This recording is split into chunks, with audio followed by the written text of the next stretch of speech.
Students, कैसे हैं आप सभी।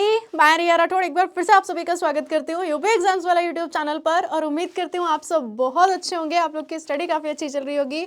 500 वर्षों का इंतज़ार ख़त्म हुआ और फाइनली जो प्रभु श्री राम है वो अपने मंदिर में विराजमान हो गए कल, यानी कि 22 जनवरी को।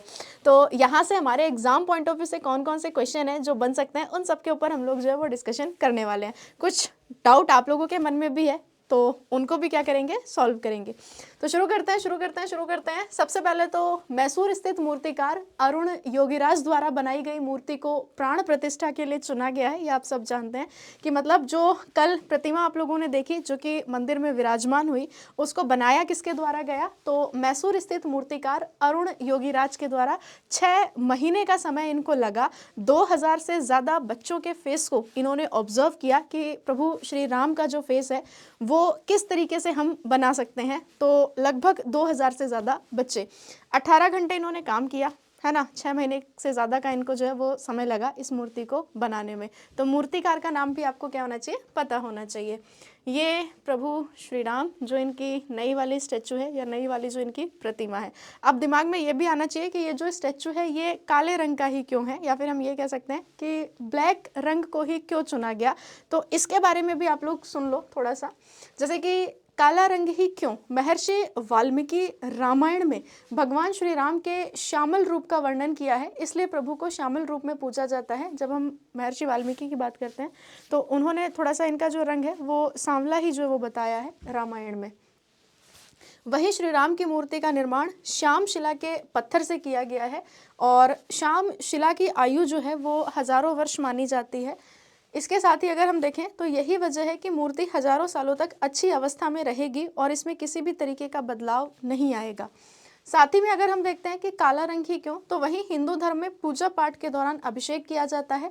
ऐसे में मूर्ति को जल, चंदन, रोली या दूध जैसी चीज़ों से भी नुकसान नहीं पहुंचेगा, यानी ये काफ़ी लंबे समय तक जिस अवस्था में है उसी अवस्था में बनी रहेगी। इसीलिए इसके रंग को क्यों चुना गया है, काला।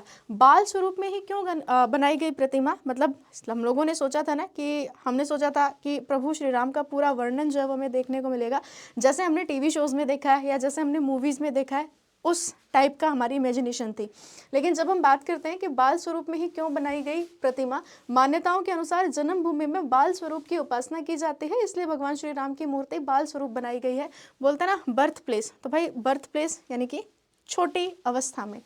तो मान्यताओं के अनुसार जन्मभूमि में बाल स्वरूप की उपासना की जाती है, इसलिए भगवान श्री राम की मूर्ति बाल स्वरूप बनाई गई है।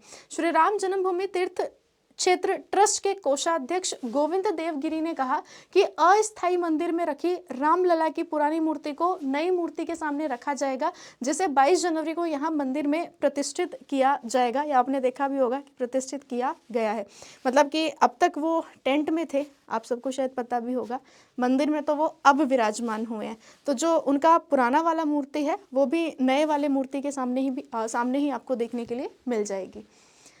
उन्होंने यह भी कहा कि राम मंदिर के निर्माण में अब तक 1100 करोड़ रुपए से अधिक खर्च हो चुके हैं, यानी लगभग 1100 करोड़ से ऊपर का खर्चा आ चुका है, तथा काम पूरा करने के लिए 300 करोड़ रुपए की और आवश्यकता हो सकती है, क्योंकि अभी निर्माण पूरा नहीं हुआ है, यानी मंदिर पूरा नहीं बना है, अभी सिर्फ रामलला यहाँ पर क्या हुए हैं, विराजमान हुए हैं। अब आज का पहला क्वेश्चन आप लोगों की स्क्रीन पर, और क्वेश्चन आपसे कह रहा है कि राम मंदिर का भूमि पूजन कब हुआ था, तो मैम 5 अगस्त 2020 को। तो जब हम भूमि पूजन की बात करते हैं तो 2020 में इनका भूमि पूजन किया गया। नेक्स्ट क्वेश्चन आपकी स्क्रीन पर है कि कौन सी नदी अयोध्या के इतिहास की साक्षी मानी जाती है, या अयोध्या किस नदी के किनारे है, तो मैम अयोध्या किस नदी के किनारे हो जाएगा, सरयू नदी के किनारे। नेक्स्ट क्वेश्चन है श्री राम की जन्मभूमि अयोध्या को और किस नाम से जाना जाता है। हालांकि अयोध्या का पुराना नाम फैजाबाद था, लेकिन अयोध्या को एक नाम और दिया जाता है जिसको हम कहते हैं साकेत, यानी ऑप्शन आपका भी बिल्कुल ठीक है। नेक्स्ट देखिएगा, राम मंदिर की ऊंचाई कितनी है, तो लगभग अगर हम देखें तो 161 यानी कि 161 फीट इसकी क्या हो जाएगी, ऊंचाई हो जाएगी। नेक्स्ट क्वेश्चन देखते हैं, राम मंदिर की लंबाई 380 फीट, चौड़ाई 250 फीट और ऊंचाई 161 फीट है। राम मंदिर में कितने मंडप हैं? तो 5 मंडप। ऑलरेडी आपको लास्ट सेशन में हम बता चुके थे। कितने मंडप है? 5 मंडप। नृत्य मंडप है, रंग मंडप है, सभा मंडप है, प्रार्थना मंडप है व कीर्तन मंडप।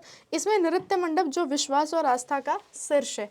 नेक्स्ट क्वेश्चन है, निम्नलिखित में से कौन अयोध्या में राम मंदिर का निर्माण कर रहा है? तो जब हम राम मंदिर की बात करेंगे तो इसका निर्माण कराया गया है किसके द्वारा? चंद्रकांत सोमपुरा के द्वारा। नेक्स्ट क्वेश्चन है, राम मंदिर का निर्माण किसके द्वारा कराया जा रहा है? तो श्री राम जन्मभूमि तीर्थ क्षेत्र के द्वारा, यानी ऑप्शन आपका ए बिल्कुल करेक्ट आंसर है। नेक्स्ट क्वेश्चन देखिएगा, रामलला की प्राण प्रतिष्ठा शुभ मुहूर्त कितने समय का होगा? तो कल शायद आप लोगों को पता भी होगा, 12:30 बजे के आसपास आप सबने देखा भी होगा। तो 84 सेकेंड का था, यानी ऑप्शन आपका बी बिल्कुल करेक्ट आंसर है, 84 सेकेंड का।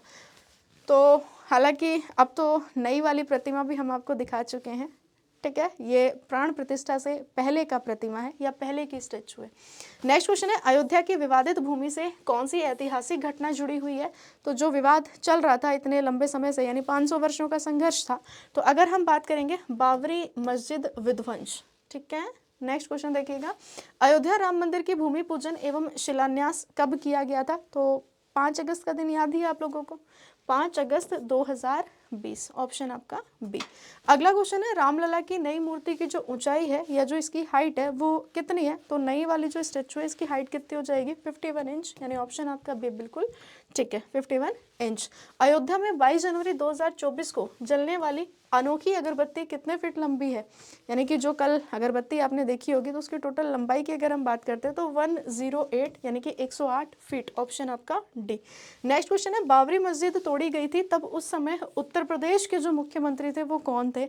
तो आप में से शायद ही कोई ऐसा हो जिसको ना पता हो, हालांकि उस समय जो सीएम थे उनका नाम हो जाएगा कल्याण सिंह, और कल्याण सिंह को 2022 में पद्म विभूषण से भी नवाजा जा चुका है। 3 बार ये यूपी के क्या रह चुके थे? सीएम रह चुके थे। नेक्स्ट क्वेश्चन आपके स्क्रीन पर ये रहा। हाँ जी, ये जो बाबरी मस्जिद को विध्वंस किया गया था ये घटना कब की है? 6 दिसंबर 1992 की। अयोध्या राम मंदिर विवाद की सुनवाई ये कितने दिनों तक चली? यानी कि इस समय जो आप देख रहे हो रामलला को मंदिर में, वो भी न्यायपालिका से लड़ करके आए हैं, ठीक है। अब कई लोग कहते हैं जब वो भगवान थे तो उन्होंने अपना मंदिर खुद क्यों नहीं बनवा लिया, ठीक है। जो भगवान राम है ये खुद विष्णु के ही अवतार थे, ठीक है। तो याद रखिएगा कि अयोध्या राम मंदिर विवाद की सुनवाई कितने दिनों तक चली? तो 40 डेज तक, ऑप्शन आपका बी बिल्कुल करेक्ट आंसर है। नेक्स्ट क्वेश्चन है, अयोध्या विवाद का फैसला सुनाने में शामिल जजों में न्यायाधीश रंजन गोगोई के अलावा 4 और जज थे, तो चारों के नाम भी आपको पता होने चाहिए। रंजन गोगोई का नाम तो आप सब जानते ही हैं।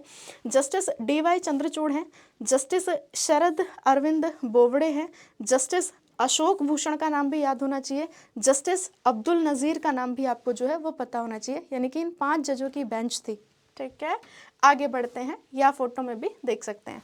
क्वेश्चन कह रहा है कि अयोध्या विवाद में सुप्रीम कोर्ट ने अपना अंतिम फैसला जो है वो कब सुनाया था? तो एक क्वेश्चन तो होमवर्क का बनता है ना आप सबके लिए, तो इस क्वेश्चन का आंसर आप कहाँ पर कर देंगे? होमवर्क में आप इस क्वेश्चन का आंसर जो है वो कर देंगे।